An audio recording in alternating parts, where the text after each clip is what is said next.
very old books. You have to be very careful because what they're saying there might not be what you think that word means today. It happens a lot, okay? And this happens with this word, unfortunately, tolerance. Today, we used to say, I have to tolerate that person, okay? And when we use it that way, it is a feeling that you are superior to that particular person. Do you like the person? And the answer is, I tolerate that person. We use that for tolerance today. So with that, it becomes a kind of like a negative word instead of a positive one. Because we don't want to tolerate people.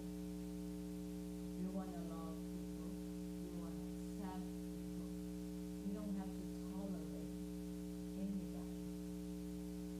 Okay? So tolerate means today that on the outside I tolerate you a different time, but within I'm dying. Yeah, right? So let's go back and see what tolerance was a long time ago when the word was invented. So it means endurance, fortitude, in the face of pain, hardship, from the old French tolerance, from Latin tolerancia, very support, endurance, from tolerance, present participant of tolerant, from the Russian to bear, to endure, to tolerate. Of individuals with a sense of tendency to be free from bigotry and severity in judging others. Somebody said that. And that was the meaning in 1765. So as you see, the meaning of the word expanded with time. And it comes to the last record was 1875, and it's the ability to take large doses of something. So that means that you can tolerate some kind of a medicine more than the other people. You can tolerate the amount of drugs or alcohol that you take it. That is also a meaning for this word. But what I want to talk to you about tonight is this endurance here, okay? The capability that we have to take something from the exterior world, take the pain, let's put it that way, and how much we can resist it and how much we can't, okay? So the question is this: how much can you take it without affecting you? Now, affecting you meaning your inner world. Affecting you, it doesn't mean that you on the outside, you're acting like everything is okay, but on the inside, you are dying. Okay?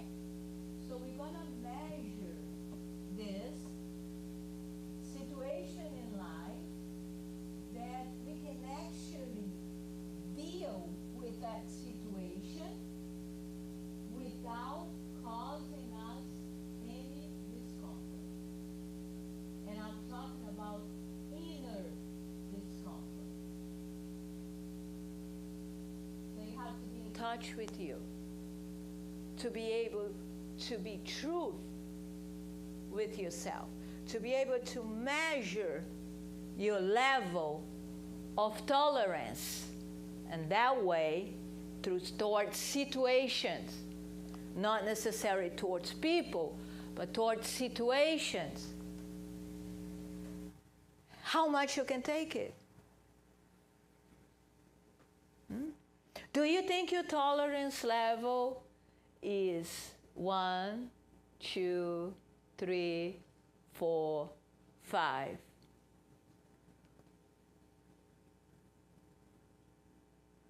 Have you ever thought about this? Yes. Yes? Without meditating, see what's triggered me, why I react in that situation that way. Okay. So because problem is my problem, not the other person. Okay, good. So with that, were you able to tolerate more? Yes. On the inside. This is the inner talking we're having. Yes. Okay, good. So in order to talk about this, we have to talk about perception. Perception is the answer for this problem. Why? Because one thing that bothers you, it might not bother the other person. Have you ever seen or sometimes heard a friend saying, "Can you believe that she did this to me?" And you look at it and say, "What did she do?" "She did this and this and this." And that person is so angry.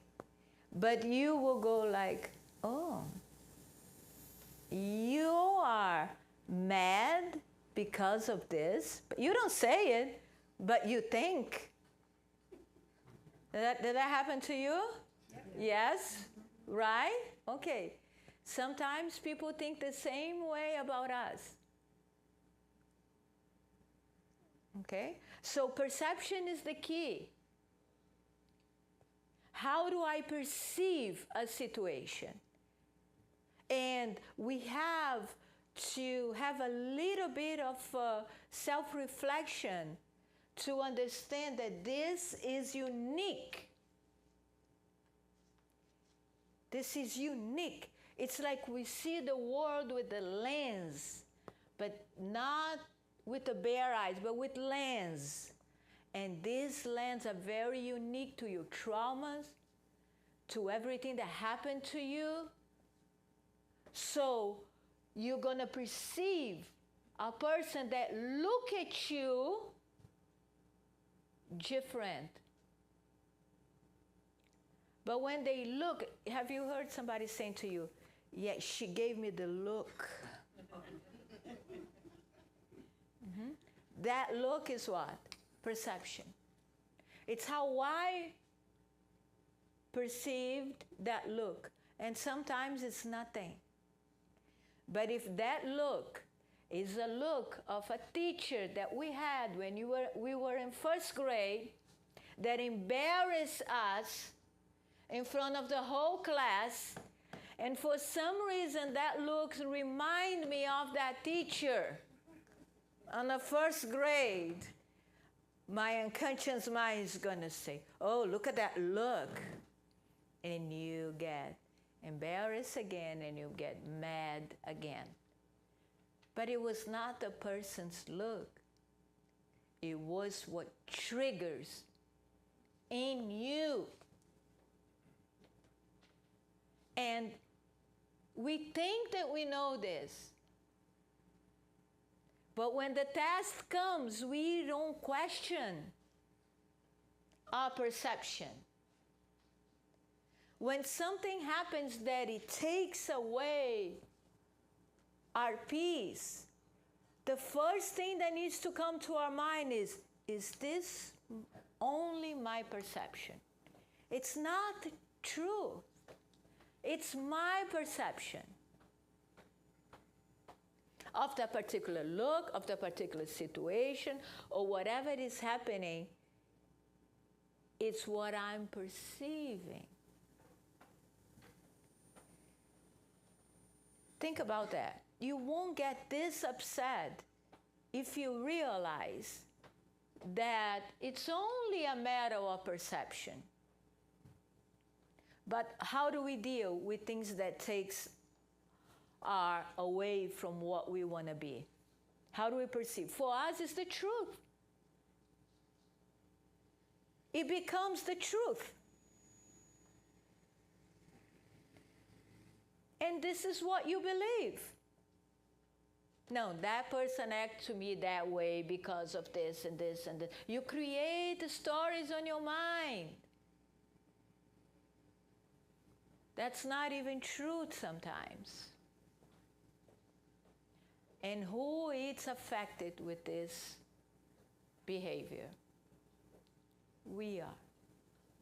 It's affecting us, it's making us sick, unhappy, depressed, with anxiety, fear, disgust, and a bunch of other things.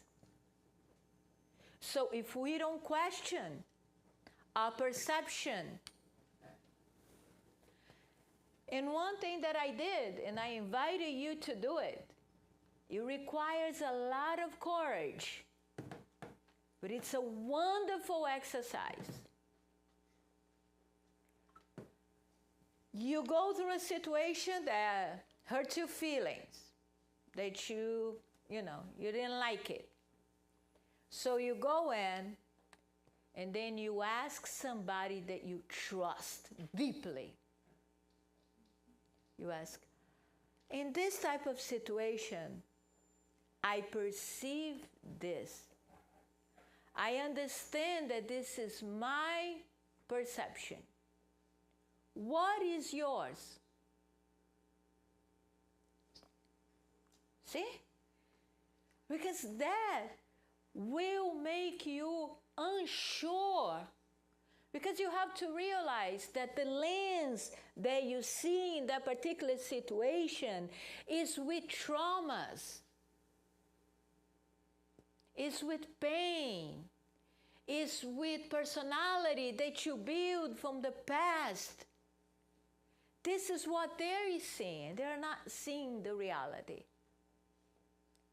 So when we share with somebody, that person may be wise enough to tell you, no, I didn't perceive that way. I perceive this way. And then you can least doubt what you are certain of. With that, you might be able to tolerate more. Okay? So perception, everything that happens to you is your perception, not reality. Perception. Is that clear? Can we go further with that? Okay, so what do we need to do? Question our perception. We cannot believe it. And what can we do? Ask someone else. Ask. You will be surprised. I did this, and I was so embarrassed that I wanted to die. Because I was so sure of a situation. And then I had the courage to ask my husband over breakfast, listen, this happens. And I was so, selling my story, because we're good at this. We know how to sell our story, or part of the story. So I was selling and say. And he was listening. And then at the end, I had the courage to say, well, that was my perception. What is yours? And when I heard his perception, I was, what? To be honest with you, the first thing is I was angry. And then he said to me, well, you ask. You see, sometimes we must have courage to listen. And at the end, I came down and I reflect upon the stuff that he did it, because he triggered something in me by going against my truth. He triggered anger in me, but then later on, after the anger was gone, I said, you know what? Maybe he has a point. He cannot be 100% right also, but I have to take it under consideration. And maybe, just maybe, I'm overreacting.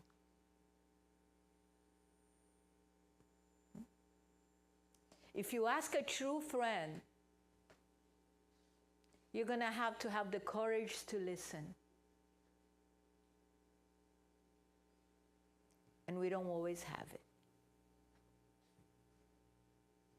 So have that courage, because at the end, the wrong perception is affecting us.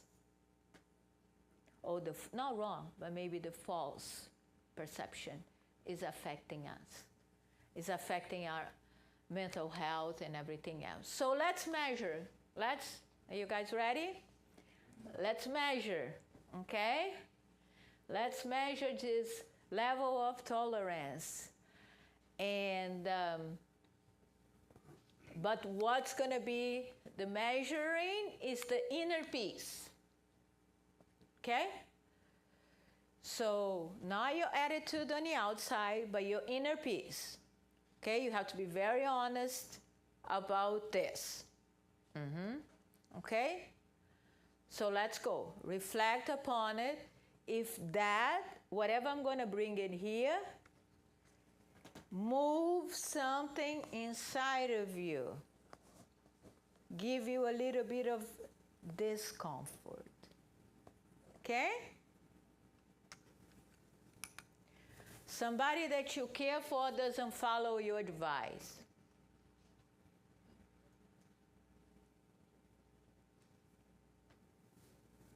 What's your tolerance? Not existing. None? You went zero? Lost? No tolerance for that? Okay. Think about it. You have to be honest.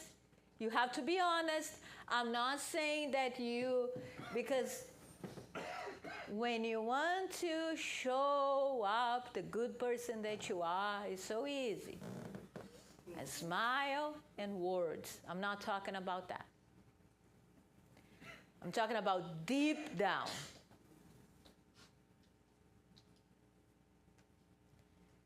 Somebody that you care for does not follow your advice. Can you tolerate that?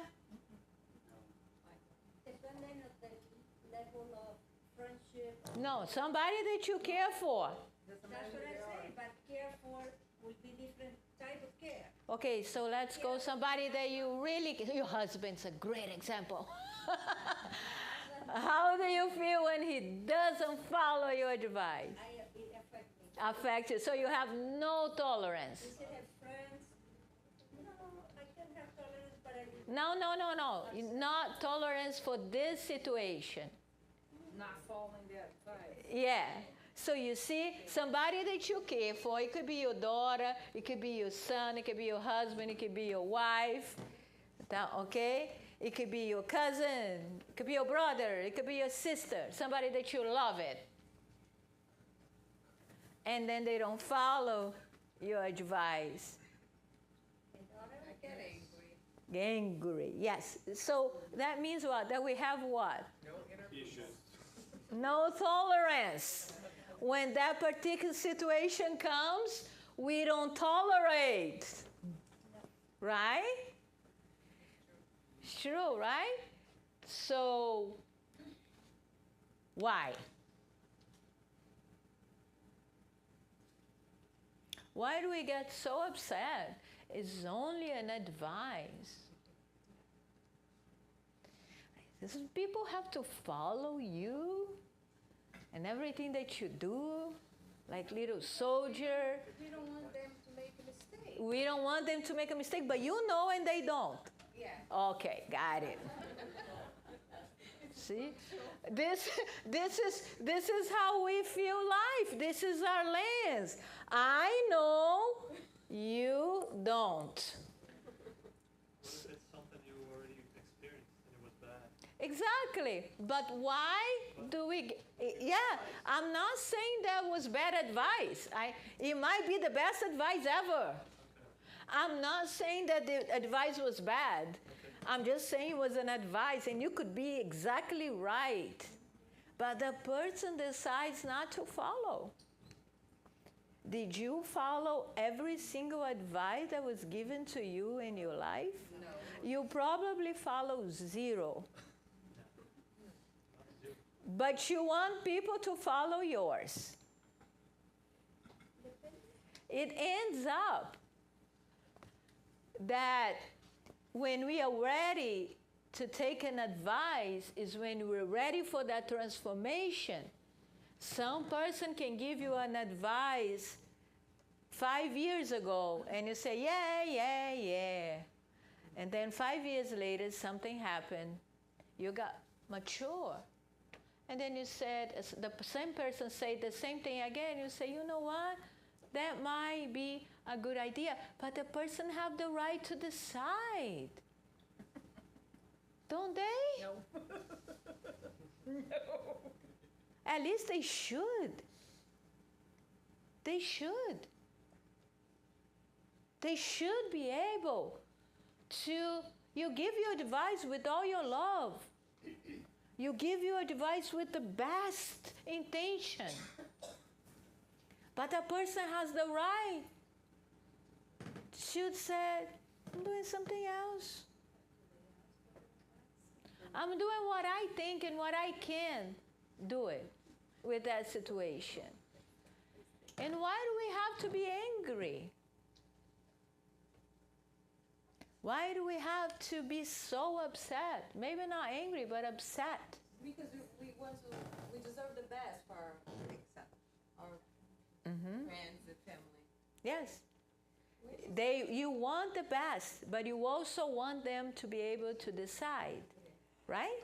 So when you put it like that, you want them to be the best, but you also realize that they need to be able to decide on their own. But when it's something that's hurting not only that person, but it's hurting everybody around, that's when I have to like. Okay, if that person is hurting everybody and around, they still not following your advice, right? Is there anything that you can do? Kill him. Okay. There you go. If you get to that point. But if it doesn't get to that point, you're going to get upset. You're going to get upset because you don't realize. You know here that people are different. That people can only act with what they have. They can only offer you what they have. Nothing else. And what they can offer, sometimes it's not what you can offer. And it's funny because this is very clear here. Very clear. We understand the concept. But when it comes to here, we fail. Because we want a person to act differently. We want to be able to tell that person. And if you are a mother, you know what I'm saying. You tell your kid with all the love and good intention in your heart, and you give the best advice ever. Do they take it? No. They go do their own thing. Yes. Yeah, sometimes I think the advice hurt more because sometimes the advice is between life or death. Mm-hmm.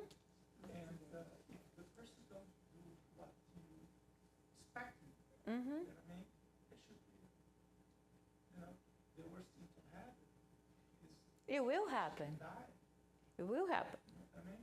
I was talking about the last epidemic you had Mhm. years ago.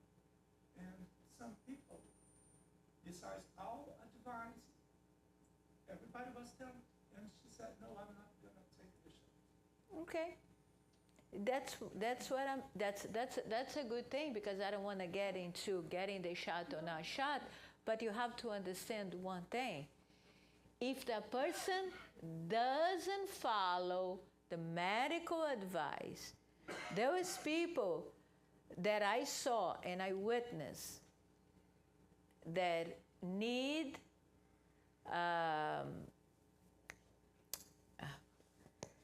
dialysis.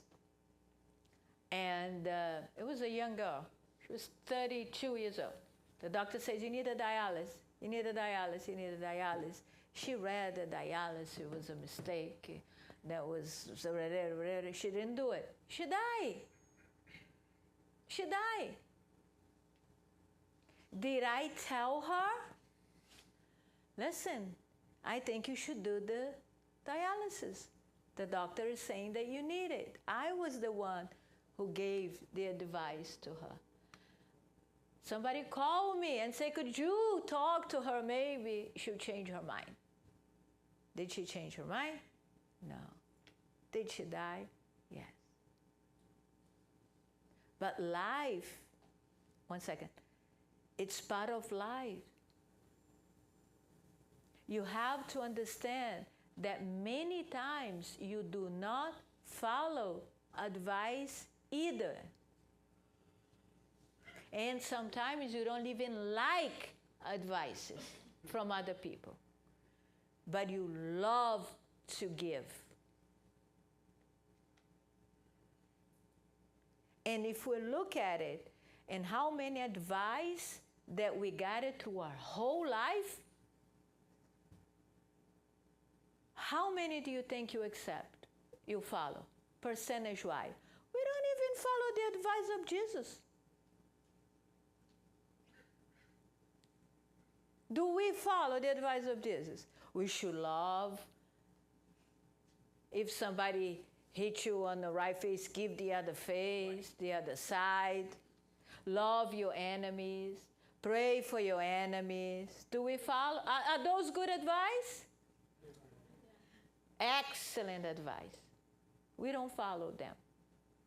He seems to be able to tolerate it, though. He does.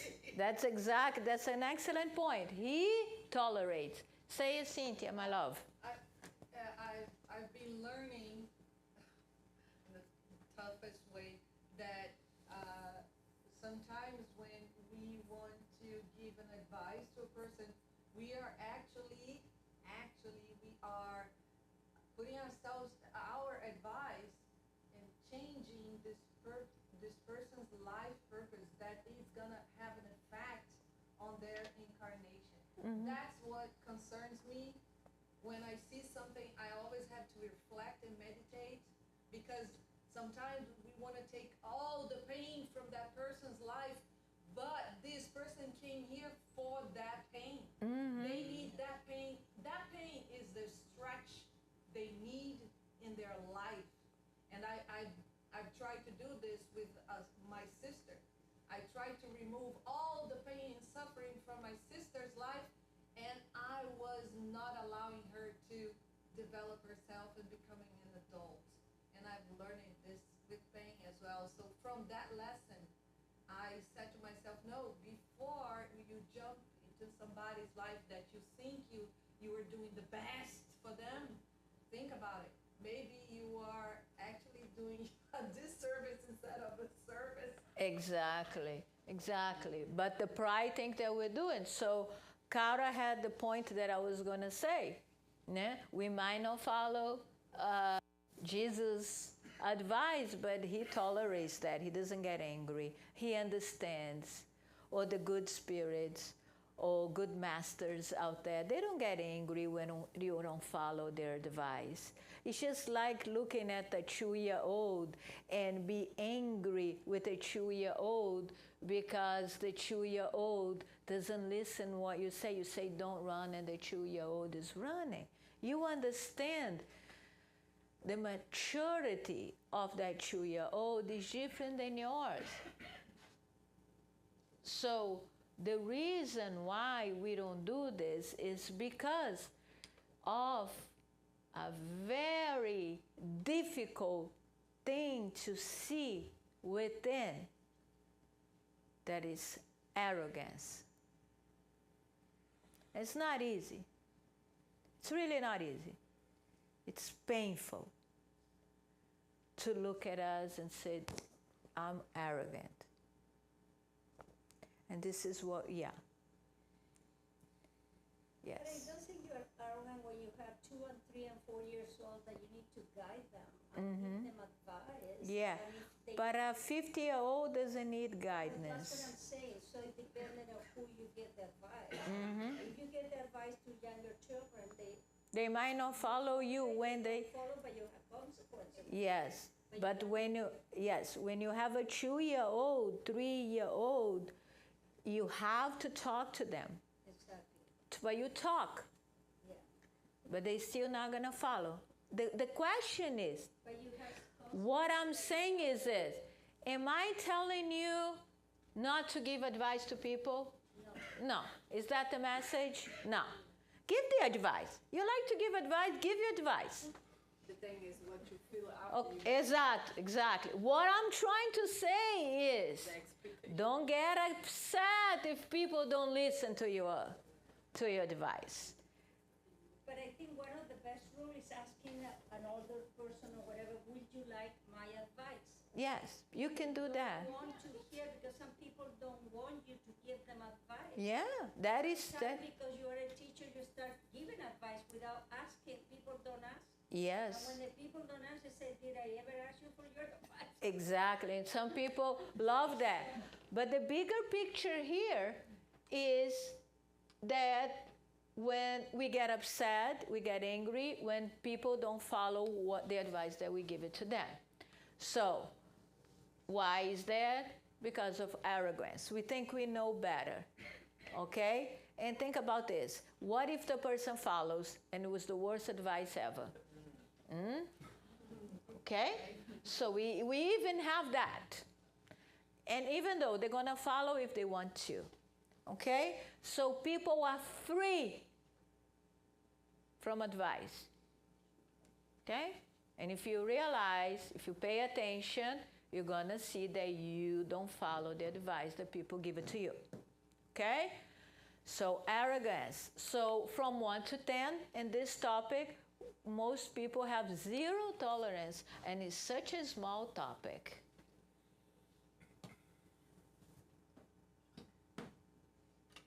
Right?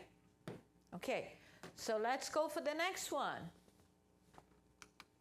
Betrayal.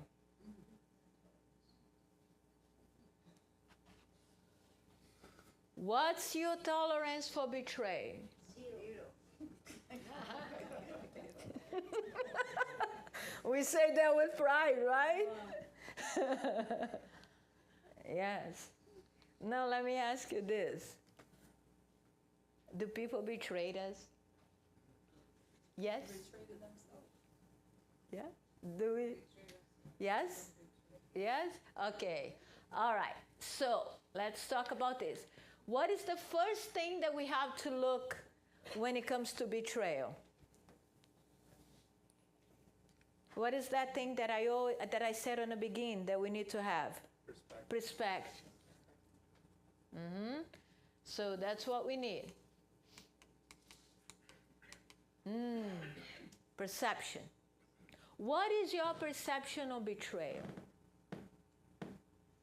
What is considered to you a betrayal?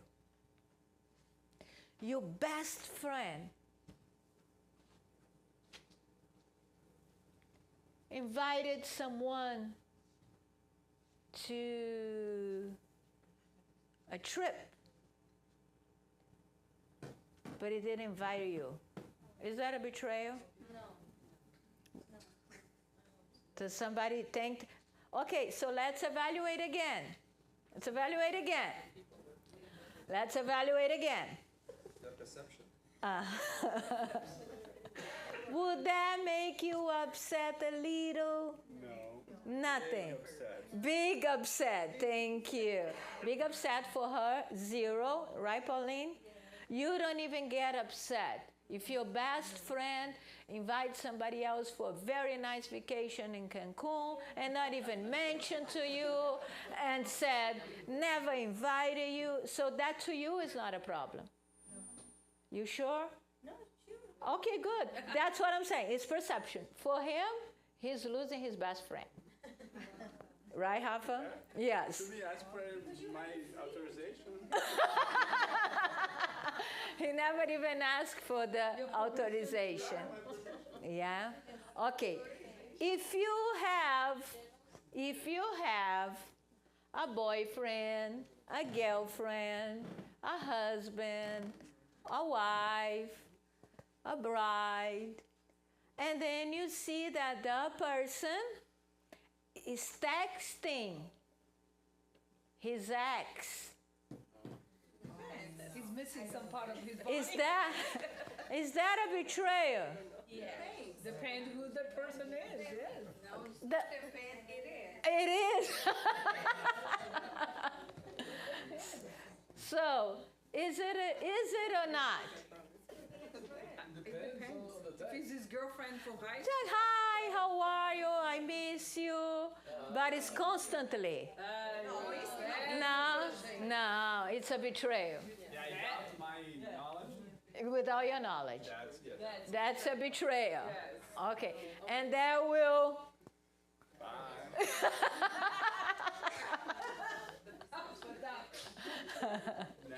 Okay.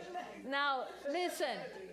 For some people, a betrayal, it could be even like, okay, I see my loved one, right, dating somebody else. That's definitely a betrayal, right?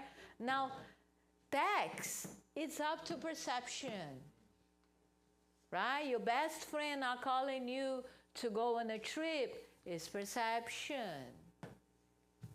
So, okay? So, tolerance comes with perception, okay? So, in this topic, from 1 to 10, what is your tolerance for betrayal? 0. Okay, 0 tolerance for betrayal. And we suffer so much, we cannot handle the pain of most people, right? Of betrayal. Now let's look at the subject. What can we do? Turn the page. Okay. Okay. Now, how can we deal with this in the form that it does not affect us? Is that possible? First of all, it's possible, right? It's got to be a way. It's possible. Maybe we don't know how. We're not able to, but we can say that it's possible. We can say that if the person betrayed, even if they really betrayed us, we first look into perception. And maybe nobody ever betrayed us. Betray is a perception. Difficult to swallow. But if the person is betraying you, is really betraying you, or they're betraying themselves? Is it under your control? Right? It's them. So why we get so upset? Why this hurts so much? Why we have 0 tolerance for that?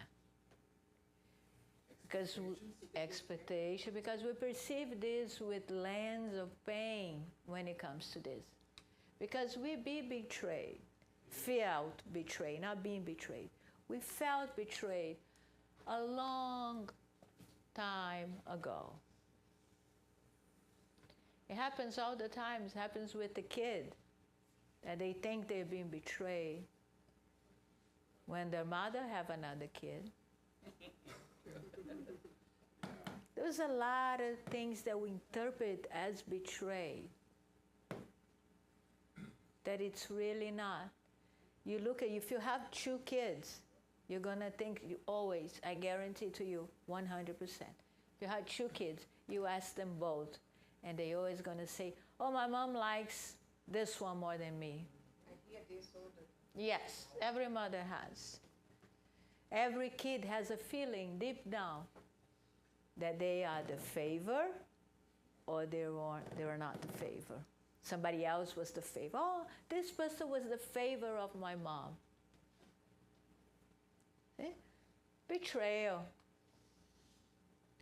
We feel betrayed. That's not really betrayal, but the way we see with our lens, it's like the world is betraying us.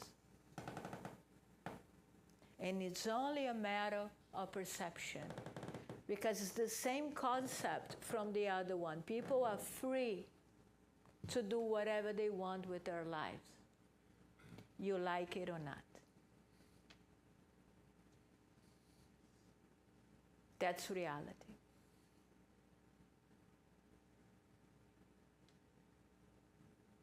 I used to say one thing. One of the things that God gave us, the Creator gave us, was free will. Is one thing that we hate to give to others. We receive it. We love it. We go and we say, I have free will to do whatever I want. If I can move, do this, you have it. I can do it. It feels good to do whatever you want, right? Okay. I'm not saying there is no consequence to that. If your husband or wife betrayed you with another person, the consequence might be divorce. It might be. Might be divorce. But the feeling of betraying is a different story. Go ahead. I think it was a good point you said was free will, because we look at free will for ourselves. Yeah. We don't look to other people. The same thing with perception. Mm-hmm. You know, you lose your perception. You have a tendency to look yourself, but you were not able to look at the other person's perception also. Yeah. True. This is what we do all the time, but it hurts on us. It's the same thing like this. If we are texting our ex, just say how you doing, just being friends every day, but friends. We never get to see them. And if somebody accuses us of betrayal, we're going to say, no, I'm not.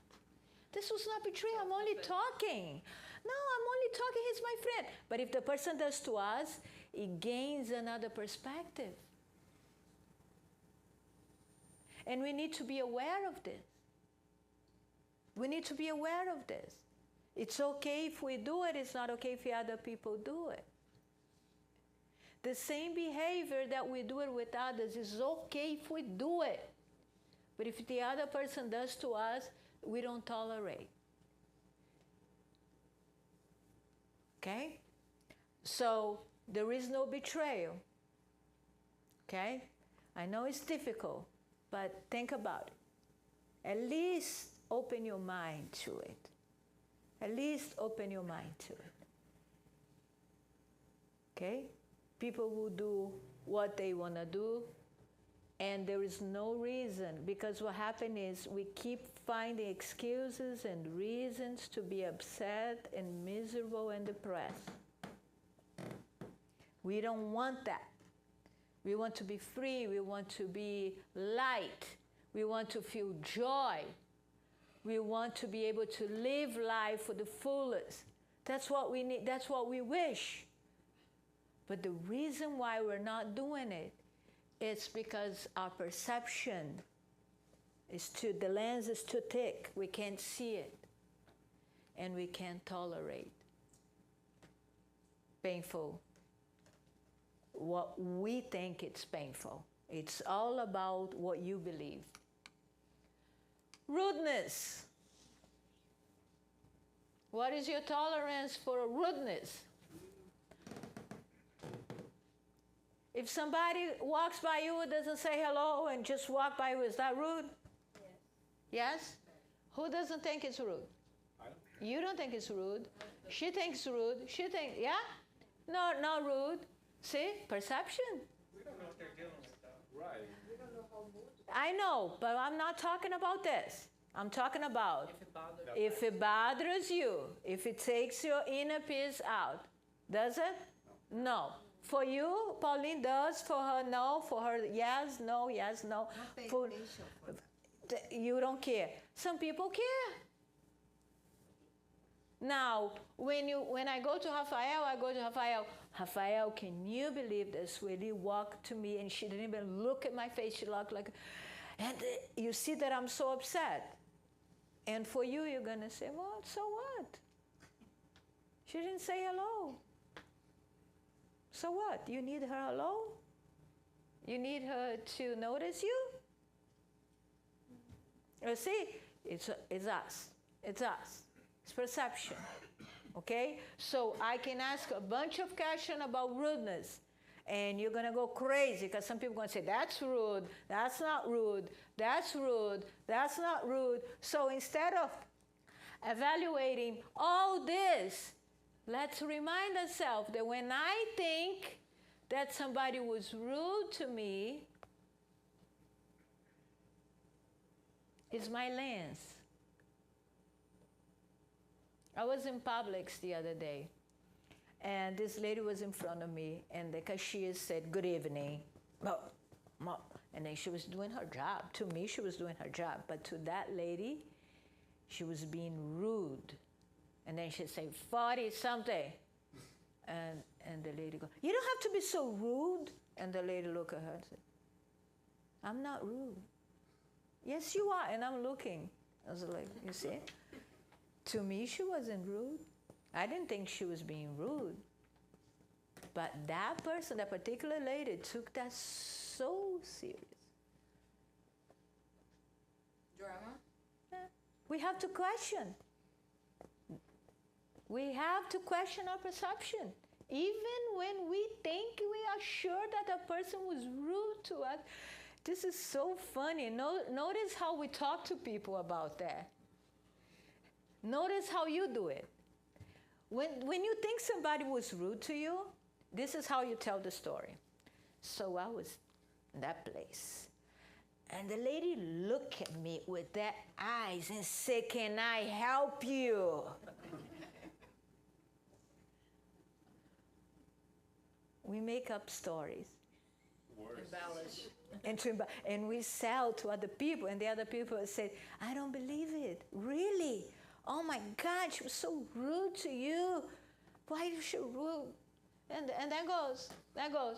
Because we don't question. We don't question. So no matter the situation is, perception is everything.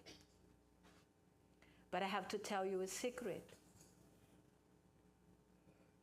Chances are that you're not going to remember this when it's happening to you. Because you're not going to follow my advice. You know the chances that you're going to follow my advice? Maybe 50%. Maybe. Oh, that's a very high number. I would say less. I said 0. Yeah. No. We'll see. We'll see if you remember that perception right there when it's hurting, right there when you're angry, right there in that moment. You say, hold on. This is only my perception. This could be only me.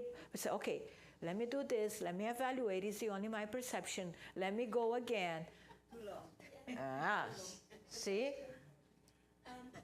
Everything that you're talking right now, like a tolerance, have to do with your values, your culture, anything that is related. Your views in life. Yeah. Your lens. Exactly. Okay, what about traffic?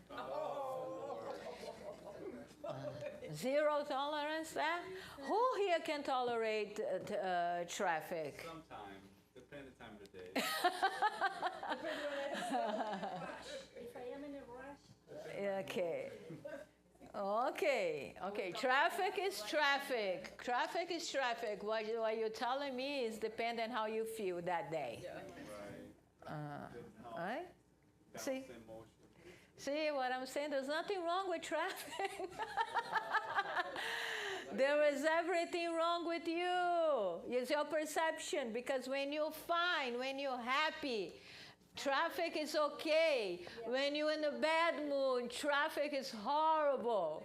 If you win the lotto and you go pick up the ticket and you're so happy, you know, you're not going to be upset. You're not going to call the person next to you, "Oh, you." No, you're going to say, "Hey, honey, I win the lottery. So good." See? Perception.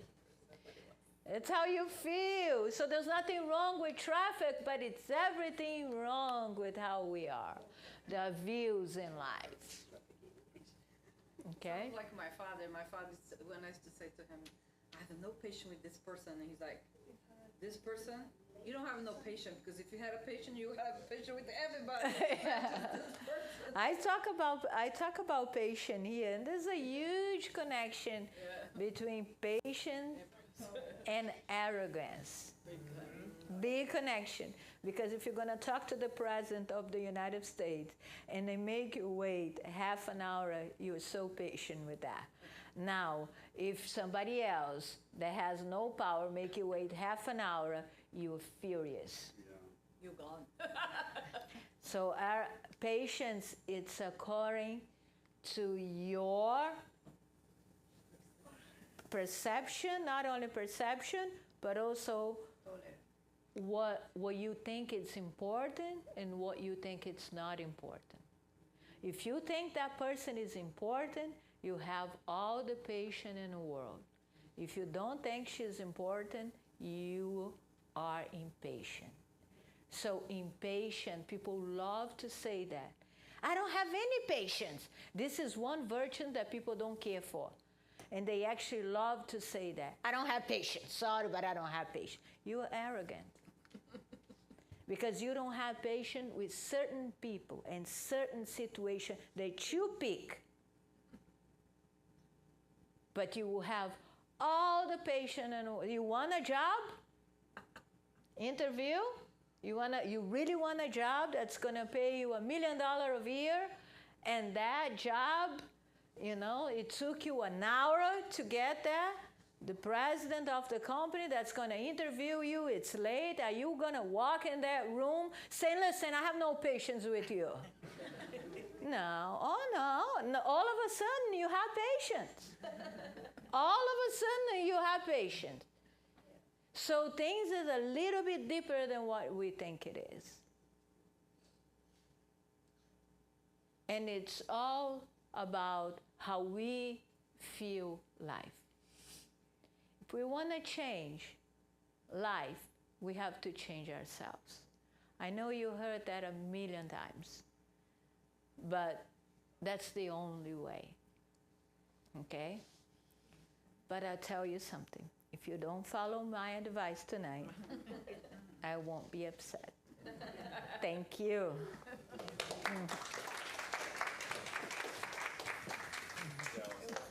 Awesome.